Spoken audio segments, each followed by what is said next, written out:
Tere head sõbrad, just Ike Merliia siin, sa vaatad podcasti Peegeldused. Täna on meil padjanägud eri, kuna me salvestame hommikul, oleme veel natukene voodised ja räägime alateadlikest mustritest, holograafilistest muudatustest ja kuidas me saame oma reaalsust juhtida. Ja täna on meil vägagi juhtimisega seotud teema, me räägime taotlustest või palvetest või ühesõnaga mingi sihi andmisest. Ja, et kuidas taotlusi ise teadlikult teha ja suunata ja kuidas... Mis see taotlus üldse on? No võt, taotlus ongi, ma võin öelda, mis mina arvan.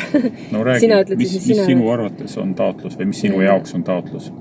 Minu jaoks on taotlus, sa annad endale mingisuguse sihi või suuna, kuhu suunas sa tahad liikuda või kuidas sa tahad, et mingisugune asi või olukord või asi nagu sündmus või no mis iganes sinu jaoks on ja siis sa sõnastad selle. Ja sa nagu määratled ka siis enda jaoks, kuidas see asi on, see aitab teha sul otsust, sa teed otsuse, kuidas, mis suunas sa tahad liikuda. Ma küsiks siis järgmine või... Ütle sina kõigepealt, mis sinu jaoks on. Mis on minu taotlus? Jaa, ta on nagu omamoodi selline projekt või plaan, millest ma just kui saan tagasisidet. Et kui mul on taotlus, ma ei tea näiteks teha trenni, kui ma siis päriselt teen trenni, siis ma saan just kui tagasiside, et näe, mu taotlus läks tööle, midagi siin keskkonnas juhtub nii, nagu mina soovin. Ja jah, et taotlus annab nagu sellise suuna. Ja võib-olla ka määrab ära nagu sellise sageduse või mingi kvaliteedi, mida ma tahan kogeda. Ma ei tea, midagi sellist. Aga siis mul on küsimus, miks seda üldse vaja on? Miks üldse mingi taotlust on vaja? Kulgeme, elu läheb, teeme tööd, käime siin, suhtleme, mis taotlus? Milleks see taotlus siia sellesse koguse sellest protsessi, eluprotsessi vajalik on? Jah, seda enam, et väga paljudel on nagu see räägivad sellest, et ikkagi me tahaks jõuda ju oma elus usaldusse, et ma tunnen usalduse voogu, et ma lasen elul voolata. Kes seda rääkis? Väga paljud. Minust väga paljud ei räägi just juttu. Ei, no ikka spirituaalsetes ringkondades ikka räägitakse. Ma uudistes küll ei kuule sellist juttu, et väga paljud tahavad usaldusse jõuda. Uudistes muidugi mitte. Uudistel on hoopis vastupidine agenda. Aga et tegelikult ju ikkagi nagu kuurud ja sellised, kes on juba võib-olla isegi mitte nagu ma ei ütleks praegu siin ärganud, vaid kes juba nagu on ühenduses võib-olla ja kontaktis iseendaga väga sügaval tasandil ja kes on ühenduses selliste teadvusväljadega, millega igaüks ei ole. Et need üldiselt ikkagi räägivad, et su elu hakkab iseenesest liikuma, kui sa lähed usaldusse ja sa lased nagu tal voolata. No aga siis miks siis taotlus on vaja? Ma lihtsalt usaldan ja las ta voolab, mida ma siin taotlen. Aga nüüd asi ongi selles, et suurel osal meist me ei ole veel nagu päris endas kõike lahendanud ja meie mustrid hakkavad siis tegema meie eest neid taotlusi, mida me võib-olla ei taha või millest me tegelikult juba oleks valmis välja liikuma ja võib-olla tahaks välja liikuda. Et kui me ei pane teadlikke taotlusi, siis meil alateadlikud taotlused ikkagi veel praegu nii-öelda teevad neid meie eest. Too mõni näide, kus sa tead, et alateadvus, ma ei tea, tegi sinu eest taotlus ära, nii et sina mõtlesid teadlikult, et ma tahan nii, aga pärast märkasid, et alateadvus ikkagi kuidagi korraldas selle naa. Ma toon kohe enda näidet meelde, aga ma toon hästi üldise näite. Näiteks, üldine. Inimene tahab võib-olla suhet luua, sellist, me kõik tahame ju toetavat ja mõistvat suhet ja sellist, et kus sa tunned, et sa oled täielikult aktsepteeritud. Ja võib-olla sa isegi mõelnud, et ma tahaks head suhet. Võib-olla ei ole isegi määratlenud täpselt, et mis see hea suhe siis sinu jaoks on. Vaid oled näen nüüd, et siuke, mis töötab, ütleme nii. Ma tahan suhet. Alustame sellest, esimene level, ma tahan suhet. Ma tahan suhet, nii. Aga kui nüüd ei ole nagu taotlust, siis minu alateadlikud mustrid on võib-olla sellised teadvustamata veel mingid kohad ja siis ma suudan võib-olla isegi suhte luua, aga see on selline suhe, mis hakkab mulle näitama neid kohti, mis mul on teadvustamata ja mis võivad olla väga valusad. See tähendab, et ma küll saan suhte, aga aga kas me sellist suhet tahtsime? täpselt koos. Et kindlasti on see olnud selles mõttes väga vajalik, et mul ongi olnud midagi teadvustamata ja see suhe tuli mulle selleks, et ma veel neid asju teadvustaksin. Aga kui me oleme juba, mida rohkem oleme teadvustanud ja teadlikuks saanud, seda puhtamaks meie taotlused lähevadki. Et ega ma võin teha ka taotlusi, mis võivad juba olla mustrist kantud taotlused, sest mingi hirm või mingi, et ma teen taotluse hirmust. Näiteks, ma ei tea, praegu tuleb mul pähe rahateema, on ju, et inimene tunneb, praegult mulle tundub Eesti ühiskonnas väga kuidagi nagu majanduslikult madal seis, et kõik inimesed tunnevad järsku, et justkui nagu oleks rahapuudus läinud tugevamaks kui mõned aastad tagasi. Ja siis praegu väga paljud tegelevad sellega, et saada oma nagu seda, ma ei tea, kuidas see oleks eesti keeles hea sõna, see blueprint, aga nagu, et seda raha siis nii-öelda väärtuslevelit enda jaoks nagu tõsta. Ja nüüd, ma teen siis taotluse, ja ma isegi sõnastan selle positiivselt, ma pole jõudnud veel rääkida isegi seda, et kuidas oleks hea taotlust nagu väljendada, aga me teame juba, et see on vaja teha positiivselt ja selline, et mul on see juba olemas. Et ma teen siis sellise taotluse näiteks, et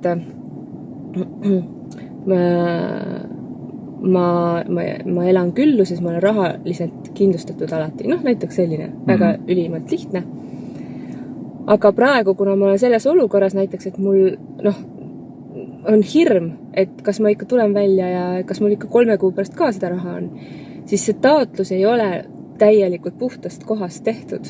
Tal on ikkagi nagu see hirmu sagedus juures ja see vibratsioon on seal ikkagi nagu olemas. Ehk siis, et taotlus on tegelikult väga mitmekihiline nii-öelda selline asi. Et see ei ole lihtsalt nii, et ma lihtsalt sõnastan midagi. Seal on nii palju nagu... Ma pean kogu oma selle olemuse tasanditega, kogu oma holograafilise tasandiga nagu joonduma, et mõtted ja tunded ja keha ja kõik asjad on selle taotlusega kaasas. Et see ei tuleks nagu sellelt alateadliku mustri tasandilt. Ja see kõlab küll nii, jah, et paistab, et me nagu taotleme, isegi nagu teame, mis me tahame, võib-olla on lugenud kuskilt või vaadanud videost, et ma tahan ka seda või ma tahan seda. Ja siis nagu heitume, et miks ei tule või miks ei õnnestu või miks ma edasi lükkan või miks ma ei astu neid samme. Ja me ei tule selle peale, et meie enda süsteem nagu saboteerib seda juures liikumist. Ma ju tean, et ma seda tahan, et kuidas miks ei lähe siis. Et kas mul ei ole väge või ma ei oska või aga et ma ise tegelikult kardan seda kuskil tasandil, et see nagu muutub. Kui sa räägisid suhetest, siis et just sa ütlesid, et toetav suhe ja nii edasi. Aga nüüd me oleme uurinud seda ja nii-öelda siis seda siis teaduslikku kirjandust ja kuidas see töötab. Et siis see on kuidagi nii, et meie süsteem otsib turvatunnet.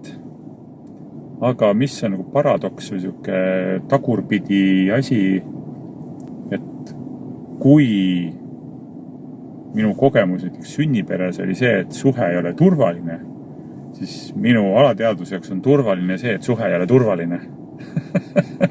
Kõlab nii nagu natuke välistavalt või segadust tekitavalt, et alateadvuse jaoks on turvaline ja tuttav see, kui suhe ei ole turvaline. Nii et kõik need asjad, mis võivad turvalise suhte poole viia, alates partneri valikust, kuni siis koos selle loomiseni, see kui see peaks olema päriselt turvaline, siis see võib olla inimese jaoks ebaturvaline. Kas sa oskad mulle nagu näite tuua elulise näite? Sa mõtled mille kohta? No sellise olukorra kohta, et nagu mismoodi see siis on, et nagu täpsemalt, et millise suhte ma siis ikkagi nagu võin tõmmata. Väga praktiline meie enda suhe. Et põhimõtteliselt, kui ma mõtlen, et mina kasvasin üles sellise mudeliga, kus isa oli sageli kodust ära. Ehk siis väga tihti küla peal, meestega napsu võtmas, sageli mitu päeva ära. Nii, kuidas meie suhe oli aastakümneid. Ma olin ära nädalavahetusel. Päeval ka. Ja isegi võtsin meestega napsu. Ja mehed olid seal ja napsu võtmine oli seal. Nii et põhimõtteliselt nagu suht nagu sisuliselt sama mudel. Et kas ma plaanisin seda nagu teadlikult, et ma loon nüüd sellise suhte, kus ma hakkan olema regulaarselt nagu kodust ära päevi ja võtan ka meestega napsu. Ei, ma ei planeerinud seda. See kuidagi juhtus nagu just kui iseenesest loomulikult. Aga kui sa vaatad nagu, me teeme inimestega sessioone, inimesed kirjeldavad oma reaalsust, kus nad täna on ja siis ühel hetkel hakkavad jagama, kuidas nendel kodus oli, siis vaatad, et need kattuvad, need mudelid kattuvad, nii tihti kattuvad, see ei saa olla juhus, kui nagu enamus puhkudel see kattub, kuidas inimesed reageerivad suhtes sellega, kuidas nad nägid, milline on suhe oma peres. Et siis me ei tule selle pealegi, et see loob ennast kuidagi ise niimoodi kuskil lihtsalt kuidagi loomulikult vaikselt niimoodi loob ennast uuesti. Ja vastaskülje pealt nagu minu ema isa olid just sellised, et nad tegid nagu absoluutselt kõiki asju koos. Nagu siiamaani, nad on nagu üks selline üks organism ja siis minu jaoks oli ka nagu, et suhe peab ikkagi nagu selline olema, eks ju, et partnerid teevad kõike koos, absoluutselt kõike. Ja siis, mis asja, et sind ei ole praktiliselt, ma ei saa ju neid asju absoluutselt on ju sinuga koos teha. Täna on juba sinu visioon toimub, ma saan aru, me teeme päris palju asju koos. Jah, pärast 20 aastat läks teist. Järgmised 20 aastat teeme sinu visiooni, mis siis saab? Jah, aga loome uue. Aga ma tahtsin öelda, et aga samal ajal oli minul endal vaata all see hüljatuse muster hästi tugev. Nii et ma sain tegelikult seda kogu aeg nagu selle kaudu kogeda, sest et minu süsteem ütles, et see ei ole ju normaalne, et mees on kogu aeg kodust ära. Ja siis ma sain kogu aeg seda hüljatuse kogemust, sest see tundus mulle nagu turvaline. Et see ongi, selles mõttes see ongi see absurdne koht siin. Et sa samal ajal ei taha seda, nagu meelega vaatad, et see on valus, see on vastik. Ja samal ajal see on nagu, see on valu, kui mul peab veel olema seda, kui seda ei ole, siis nagu midagi kuidas see siia taotluse konteksti nüüd läheb? See ongi see koht, et kõigepealt meil on vaja teadlikuks saada oma nendest varju mustritest. Sest muidu alateadvus loob selle taotluse nii või naa selle taotluse meie eest ära või et ütleme, kui mul on taotlus, või mis taotlus, tekkis suhe ja justkui lähebki niimoodi, võib-olla ma ei taodelnudki see suhet, see lihtsalt tekkis ja saime kokku ja tore inimene ja tunded ja kõik, aga et ei tule selle peale, et seal all on suur pakett, taotluste pakett, mis on nagu minuga kaasas, minu väljas või minu alateadvuses, mis ootab enda nagu teostumist. Ja sellepärast mulle tundub, et esiteks tuleks taodelda, millist suhet ma tahan, aga teadvustada seda, et kui see ei lähe töösse, siis mitte sellepärast, et see oleks halb taotlus või ma ei oleks väärt seda taotlust, vaid mingi väga suure tõenäosusega minu enda süsteemis midagi kirjutab selle taotluse üle. Et kui me vaatame nagu nii-öelda, mis seal ajutasandil toimub, et põhimõtteliselt, et me esitame taotlusid siin selle prefrontaalse korteksiga, aga kui küsimus on ellujäämises või eluliselt olulistes küsimustes, teemades, siis kui on ellujäämise olukord, siis seda osakonda, seda pole nii palju vaja, siis ta läheb sinna kuidagi sügavamale või amüktalasse ja kui on täitsa ellujäämine, siis on ajutüvi.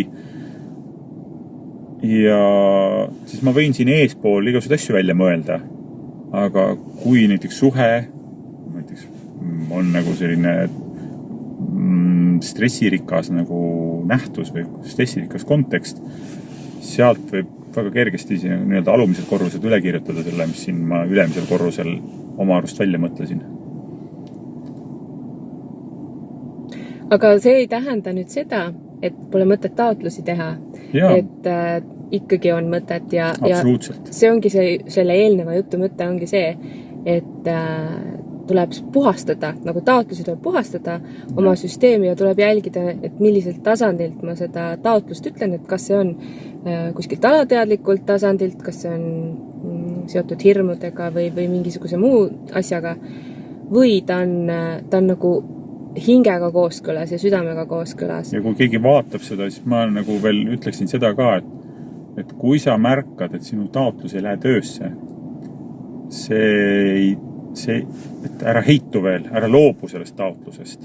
Kui see on hea, kui see on harmooniline, hea, koherentne taotlus, ära loobu sellest nii kergekäeliselt, et mul ei tule ja niikuinii, ei tulnud ja niikuinii ei tule.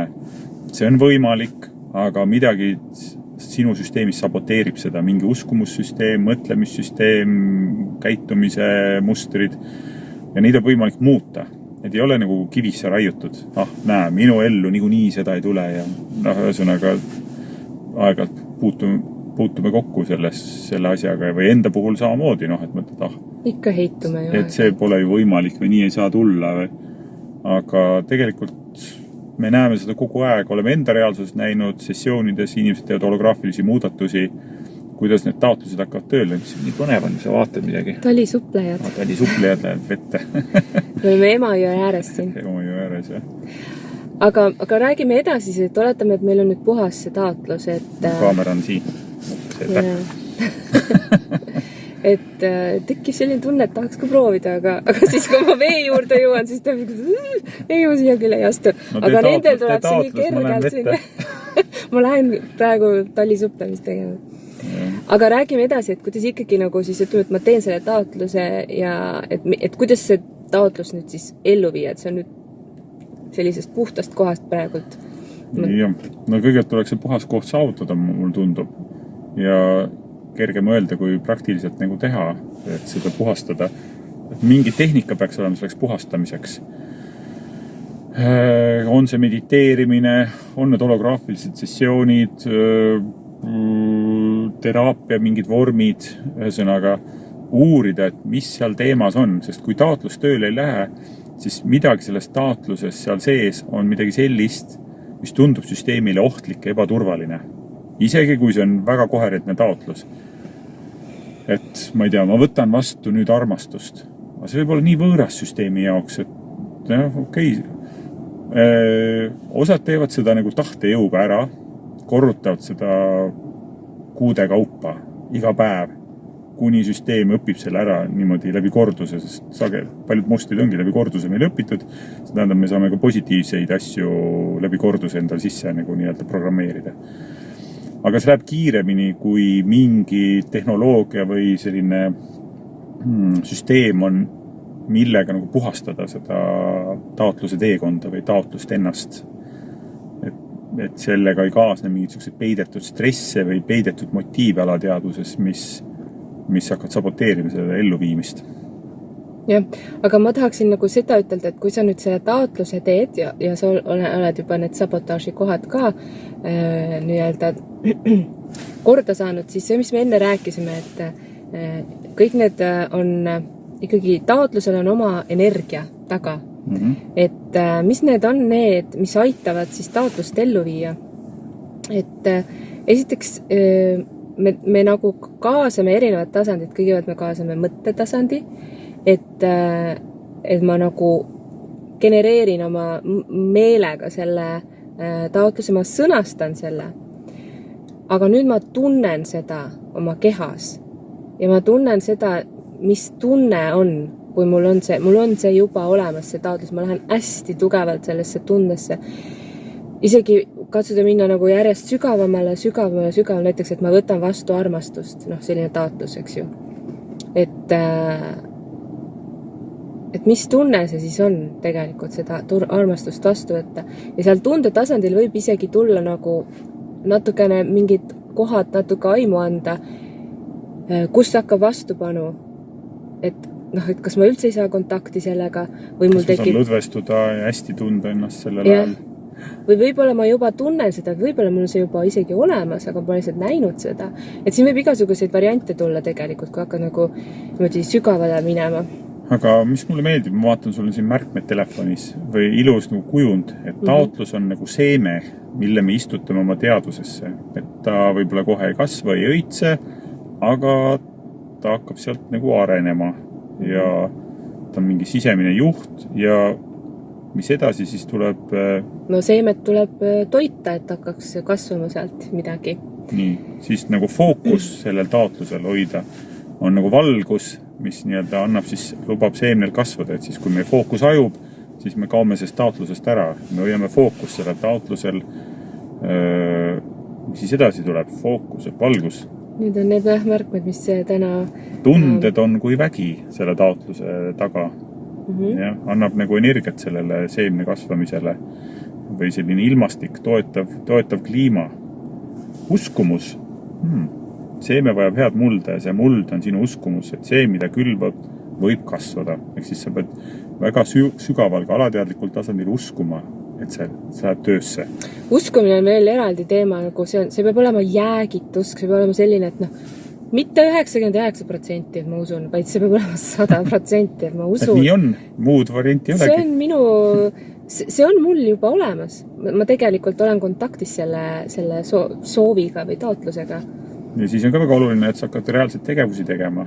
Et tegevused on siis see, mis nagu siin kujundis ütlema, vaatan vesi, see on nagu vesi tegevus, see toidab, annab nii-öelda elu sellele asjale, et sa hakkad konkreetseid samme sinna poole astuma, et ma ei tea, ongi, kui see on trenni näide, et ma teen taotlus, et ma trenni teen ja ma hoian fookus sellel taotlusel ja ma usun, et ma seda teen, nii.